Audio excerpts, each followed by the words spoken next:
bahasa khusyuk itu wajib. Wajib jenengan sholat iku ketemu Gusti Allah. Sampai Allah berkata, wa nahnu, kata Allah, wa nahnu aqrabu ilaihi min hablil warid. Aku iki, kata Allah, lebih dekat daripada urat nadimu. Antara ruh dengan urat nadi dengan Allah lebih dekat Allah. Tapi mengapa kita tidak tahu? Nah, itulah persoalannya, Pak. Jawabannya karena kita belum masuk di ranah hakikat menuju makrifat. Karena kita belum mendapatkan pembimbing, sang pembimbing guru akhirat. Ini persoalannya. Sehingga selama ini guru-guru akhirat kita, mohon maaf, disembunyikan oleh Allah. Kadang menjadi pedagang beliau. Gak harus pakai serban, enggak. Gak harus pakai kopian, enggak. Apa ini? Casing, Pak, ini, Pak. Serban yo casing. Tahu casing? Pandangan dohir makhluk. Jangan melihat casingnya, Pak. Cirinya, ya siapapun beliau, bisa jadi beliau jadi kepala desa, jadi perangkat, bisa jadi pedagang, bahkan pemulung, bisa jadi. Ciri ini meknya tentok. Setiap kalam yang keluar untuk jenengan itu menyejukkan hati, mendidik hatimu untuk menuju dan bertemu Allah. Itu beliau. Sampan pun delok casingnya, Pak. Joweng ngote tutuk udel. Serbanan putih ini iki. Ngalor ngidul nyangklot serban. Kopi ae, wah menggiurkan. Ada kalanya anggapan wong miring, lu ngoten lho ya. Gak seperti itu, selamanya seperti itu.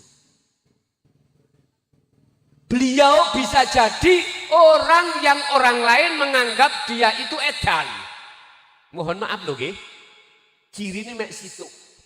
Ketika semenjak ngomong, ketika dia itu sampai minta nasihat, mesti ngarahno ati sampean untuk mengenal Allah Subhanahu. Siapapun dia, Allah menyembunyikan ini. Nah, nek tengerane casing ngeten iki, Pak. Ketipu jenengan. Casing boleh api, silakan. Tapi yang terpenting isi. Nyuwun sewu, casing iku ndugi Samsung. Mohon maaf ya. Ternyata isinya HP iku. Nah, iPhone lah. Jelas jos itu. Wong akeh ketipu. Samsung kok rasa iPhone. Nah. Delok isine, Pak. Isine tadi menyejukkan hati. Yang nomor 2. Dia tidak suka untuk menghasut. Enggak suka. Nedu. Enggak suka. Justru dia itu mempersatukan. Makanya mengapa dasar negara kita Pancasila, sila pertama ketuhanan yang Maha Esa. Apapun agama Anda, apapun kepercayaan Anda, apapun bendera Anda, harus satu ke akad. Jenengan kali kula, apapun torikoh jenengan, silakan. Yang penting tujuannya satu ke ahad Allah Subhanahu wa Ta'ala. Makanya di dalam Al-Quran itu banyak yang mengupas tentang bahasa pangeran itu Rabbi, Rabbukum, innallaha huwa Rabbi wa Rabbukum. Itu untuk umum. Rabb itu untuk umum. Artinya Tuhan. Boleh umat Islam, boleh selain umat Islam. Yang penting itu substansi dan tujuan kita, hakikat kita adalah bertemu terhadap Tuhan tersebut. Subhanallah. Tolong jenengan nek kepingin belajar sholat, pingin ketemu Allah akhirnya khusyuk. Coba sampean praktekno mangke dalu. Gini caranya. Sampai nek kersa lho ya. Ini saya langsung boten detail, langsung saya ambil yang terpenting. Di dalam hati sampean kalau sudah ada iman bahwasanya Allah di dalam dan di luar Anda sebagai motor dan penggerak Anda, maka ketika jenengan sholat takbiratul ihram sampai salam, sibukno ati sampean iku merasakan, mengimani bahwasanya apa yang timbul di diri jenengan baik membaca atau melihat, mendengar atau bergerak semata-mata itu yang menggerakkan Allah Subhanahu. Jikalau hati sampean sadar di dalam waktu sholat seperti ini Bapak Ibu, itu loh caranya jenengan iku bisa sholat dengan khusyuk. Simpel toh? Simpel sekali. Kalau tidak terasa di dalam hati sampean gak nyaman atau gak damai, gak tentrem, ke Mojokerto bawa sandal tapuk nonang raiku. Kalau tidak seperti itu, kalau tidak damai hatimu, tapuk noraiku. Tinggal pertanyaannya, jenengan mau mempraktekkan apa ndak?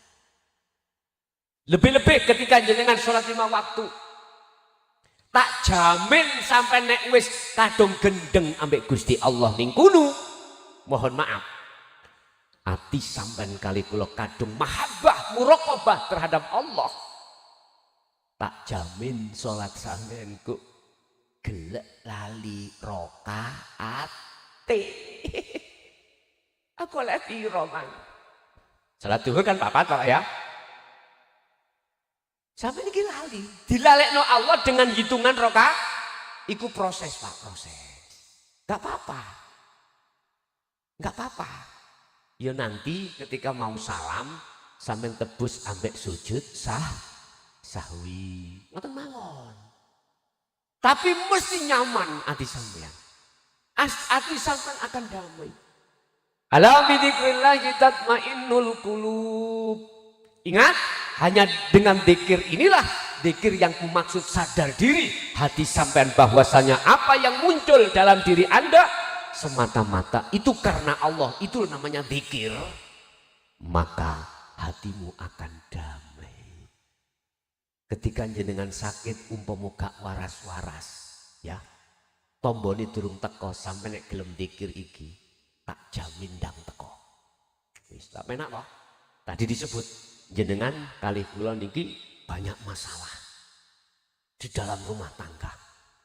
Sampean pingin keluar masalah lah ngoten nggih. Sing sering zikir sing kula sebut tadi wau.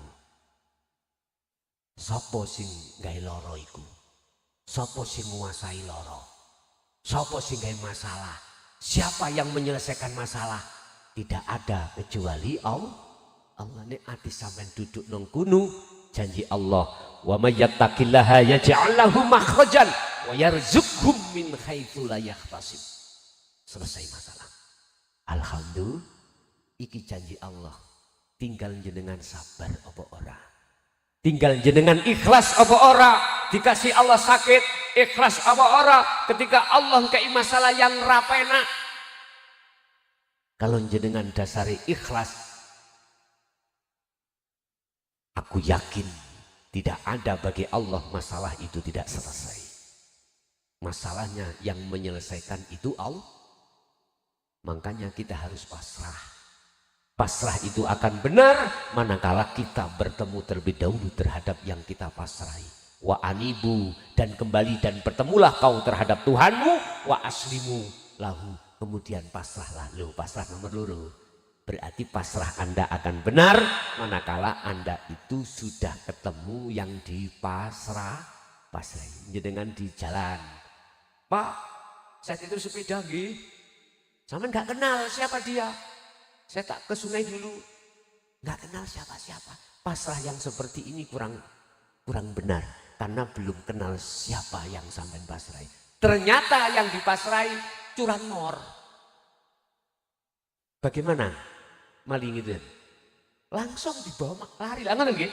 Nah, Nek pasrah iku sing bener, dikatakan pasrah sing bener, jenengan sebelum pasrah itu sudah kenal, sudah tahu siapa yang pasrahi. Itulah Allah Subhanahu wa ta'ala.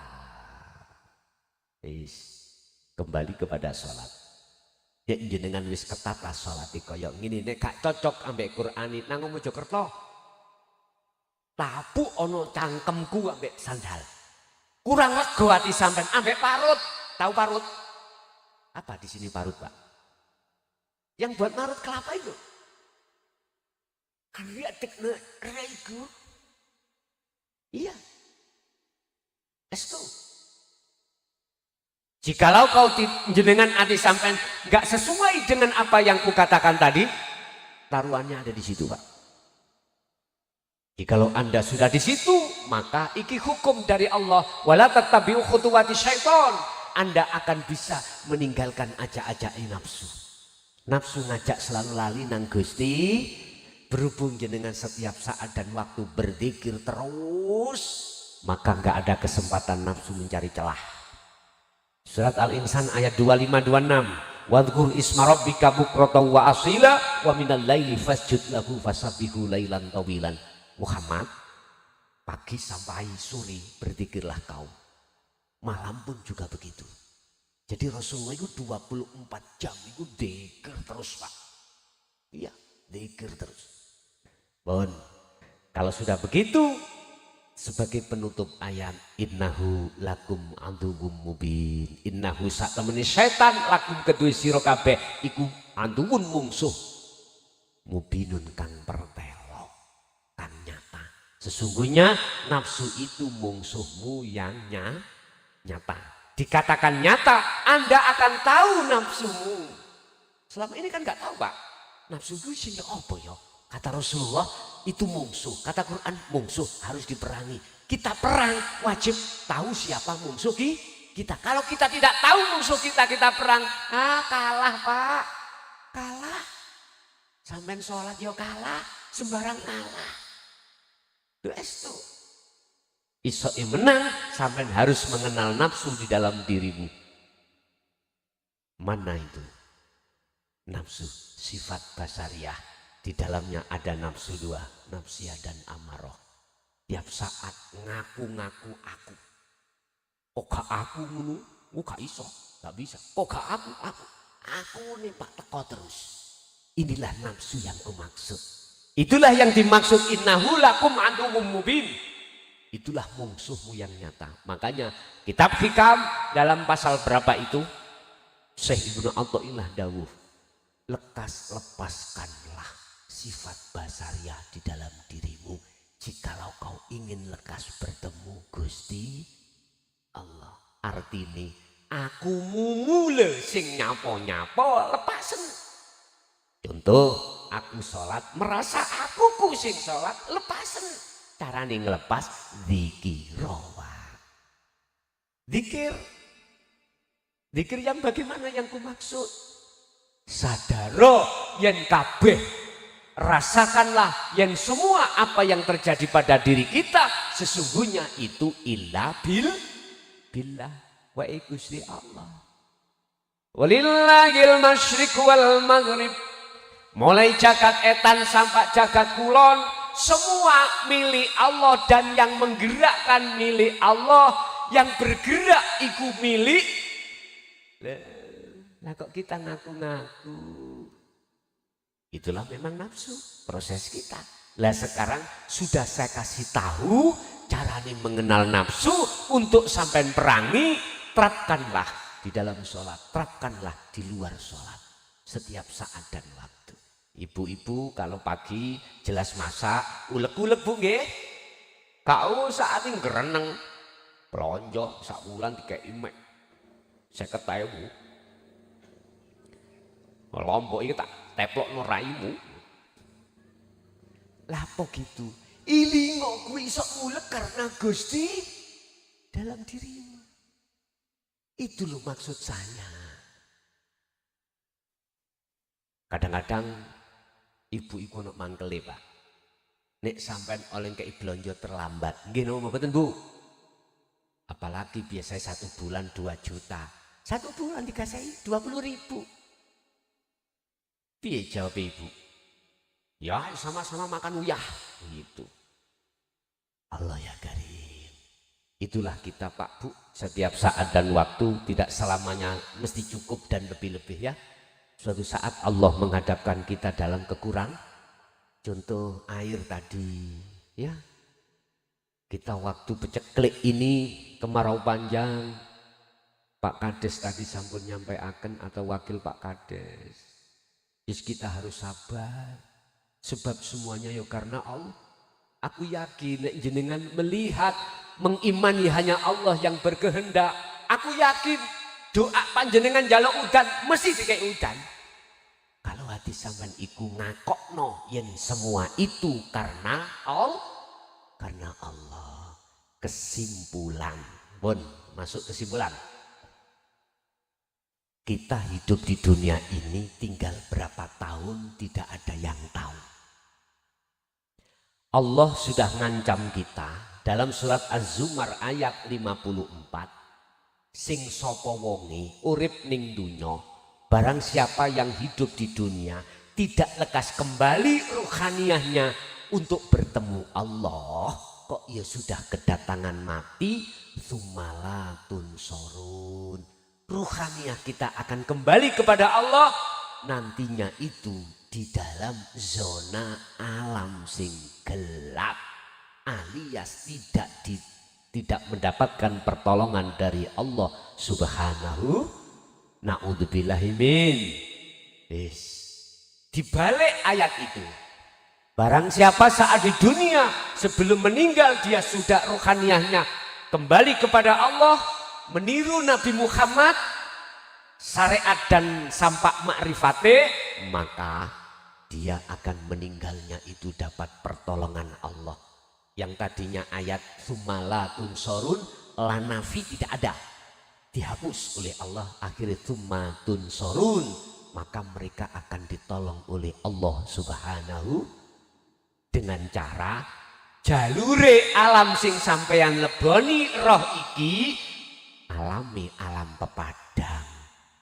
Sebab apa? Inilah jawaban di dalam surat Al-Baqarah ayat 257. Wis, iki kunci nih. Sing sapa wonge ning donya atine iku wis ndadekno iman mung hanya pada Allah, berarti makrifat bertemu Allah. Allahu waliyul ladzina amanu yukhrijuhum minadz-dzulumati ilan nur. Mati jenengan mengke mlebet ning alam pepadang. Alhamdulillah. Walladzina kafaru auliya'uhumut taghut. Mereka yang kedua, manakala di dunia tidak mau kembali dan bertemu Allah dan menjadikan selain Allah sebagai pemimpinnya, yaitu nafsu, maka ketika meninggal ruh ini kembali pada Allah, masuk dalam alam kegelapan. Wa min waraihim barzakhun ila yaumi yub'atsun. Akhirnya di dalam syariat disebut itulah alam barzakh. Ini sebuah dinding yang mengurung terhadap arwah-arwah kita yang pada waktu di dunia itu belum bertemu terhadap Gusti Allah. Wis terakhir aku pesan Pak Bu, estu pesan kula niki penting. Tolong jenengan jangan mati dulu ya. Ibu, bapak, estu berumur berapa jenengan tolong ojo mati dhisik. Jangan mati dulu apabila ruhaniyahmu itu belum makrifat dateng Gusti.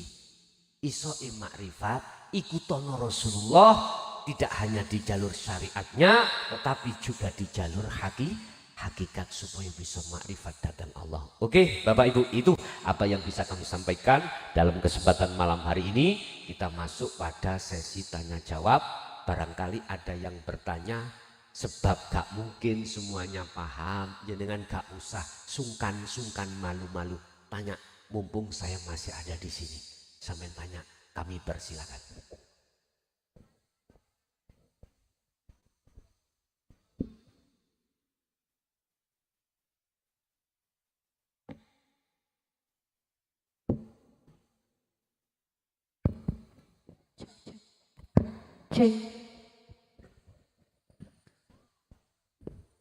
Monggo sing sami badhetaken. Bismillahirrahmanirrahim. Assalamualaikum warahmatullahi wabarakatuh. Waalaikumsalam warahmatullahi wabarakatuh. Nuwun sewu kali Bapak Gus Muhlason Said, Nggih, Jawa Timur. nggih. Wau kula mirang wonten kalimat la ilaha illallah, la ilaha illa anta, la ilaha illa anna. Defisi la ilaha illa anna niku kados pundi kula kepengin mangertos. Semanten. Assalamualaikum warahmatullahi wabarakatuh. Waalaikumsalam warahmatullahi wabarakatuh. Ini wahyu Allah yang paling inti, yang paling terakhir diberikan kepada Rasulullah.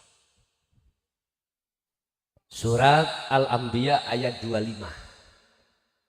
Wa ma arsalna min qablika mir rasulin illa nuhi ilaihi annahu la ilaha illa ana fa'budun. Artinya, Muhammad, aku kata Allah, saya tidak mengutus utusan sebelum kamu, berarti Rasul sebelum kanjeng Nabi, dan juga dirimu, kecuali harus membawa, mengajarkan terhadap umatnya tentang wahyu yang inti. Mana wahyu inti itu? Rupani la ilaha illa ana, artinya tidak ada Tuhan kecuali aku. Yang berkata aku itu adalah Allah. Ajarkan Muhammad tauhid yang paling tinggi, paling puncak ini tentang aku. Mengapa saya katakan bahwasanya Rasulullah diperintahkan untuk menyampaikan? Inilah Pak sebagai dasar bahwasanya Rasulullah saat dulu juga menyampaikan apa yang menjadi pada malam hari ini kusampaikan. Itulah dinut tauhid, itulah inti daripada wahyu, harus sampai ke ana. Ini makrifat ini. Mana dasarnya kalau Rasulullah menyampaikan? Kalimat berikutnya, fa'budun, itu kata perintah. Sembahlah ana tadi. Yang dimaksud ana. Artinya apa Pak? Ana kan artinya aku. Nyong, mereka nyong ya? Nyong, oke, nyong. Mojokerto nggak tahu nyong Pak.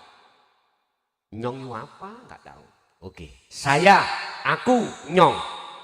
Nyong itu ada dua Pak di dalam hati manusia. Ada nyong makhluk, sebab duduknya di taholi, sebab dikuasai nafsu, akhirnya kita ngaku. Contoh, nyong aku ngaji.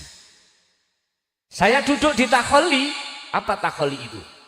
Zona yang terkuasai ruhania itu oleh belenggunya nafsu. Muncul hatiku, keakuanku, kenyongaku makhluk yang ngaji. Kenyongaku, keakuanku yang sholat, yang zakat, yang puasa, yang macem-macem. Iku ana, ingsun, nyong yang kembali kepada makhluk. Padahal sifatnya makhluk la haula wala quwata. Iya. Yes. Ini kudu disisihno Pak. Ini kudu dinafikan, harus dibersihkan, dikeluarkan dari iman ruhaniah jenengan. Ini namanya nafi. Kalau ini sudah kita laksanakan untuk menjinakkan nyong hamba, dijinakkan atau dinafikan, maka isbatkanlah ilallah. Artinya nyong yang muncul dalam hati jenengan iku nyongnya Allah, itu akunya Allah. Ya ini maksudnya. Ini paling dogur Pak ya. Jadi coro pertanyaan ngono, maksud anak iki yang paling dukur ini tadi.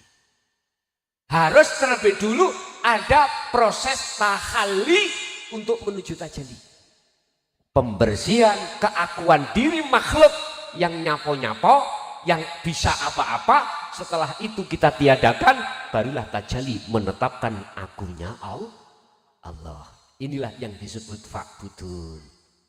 Diikrarkan di dalam surat Toha juga ayat 14. Innani anallah la ilaha illa ana fa'budni wa aqimis sholah lidzikri. Innani sak temeni ingsun, sesungguhnya saya iku Allahu Allah. Saya ini adalah Allah. Innani ana yo saya yo Allah. Ini kalau sudah masuk di ranah makrifat Pak ya, makrifat. La ilaha illa ana, tidak ada Tuhan kecuali saya, nyong. Yang berkata ini adalah Allah di dalam diri jenengan. Tapi sebelumnya sudah kefanaan atas diri panjenengan, baru akan muncul niku dengan sendirinya di dalam diri panjenengan. Fa'budni, oleh karena itu sembahlah aku. Wa aqimis sholah, tegakkanlah sholat lidzikri, untuk mengingatku. Berarti jenengan sholat maksud dan tujuannya untuk mengingat aku. Artinya sampean harus sadar segala apapun yang terjadi di dalam aktivitas sholat semata-mata karena akunya Allah. Ini ditutup-tutupi Pak dulu Pak. Sehingga kita sebagai murid radong-dong, rasambung-sambung, bingung, nyun sewu Pak. Saya dengan abah saya, mursid saya sendiri, abah itu waktu di Thariqah itu nggak pernah dituduhke secara jelas, malah saya dikasih PR. Mukhlason, dikatakan bertemu pada Allah kalau kau sudah berjumpa dengan gali kangkung. Kalau kau sudah ketemu susuannya angin. Kalau kau sudah ketemu jejaknya burung terbang. Bingung Pak. Itu bingung. Mana jejaknya burung terbang? Iya kalau jejaknya apa namanya? Burung yang ada di bumi ada jejaknya. Kalau terbang. Insya Allah Pak, orang dulu Pak. Ini hubungan yang paling dekat antara orang tua dengan anak itu pun tidak dikasih tahu. Disuruh untuk cari sendiri. Ternyata jawabannya ketika sudah ketemu saya taskhehkan. Jawabannya sederhana. Birriyadhati wal adhkar. Mukhlason, kau biar tahu bagaimana susahnya riyadhah. Susahnya berzikir terus menerus. Ternyata begitu Pak jawabannya. Aku nggak punya hak untuk membuka karena ini rahasia Allah. Sebab ini kalau kubuka pasti nanti akan yang menghukumi saya jadi fitnah. Oh begitu. Dulu Pak. Kalau sekarang tidak sudah. 2014 datangnya tahun itu mulai digelarlah tauhid dengan terang-terangan. Mengapa 2014? Karena 2000 itu 20 surat Toha. 14 ikut surat yang ke-14. Bunyinya innani anallah la ilaha illa ana fa'budni wa aqimis sholah lidzikri. Itu sejarah ceritanya Nabi Musa diperintah Allah ke Gunung Turisina untuk khalwat uzlah dalam rangka menerima wahyu kitab Taurat, bertemu Allah Subhanahu wa sampai sak mangke. Sampai tinggali dengan di YouTube banyak ulama-ulama akhirat itu dengan beraninya menyatakan, menjabarkan tentang dinut tauhid. Niku mbah nggih. Tetes anak iku sing dimaksud hakikatnya adalah anaknya Gusti Allah. Oke. Ada lagi.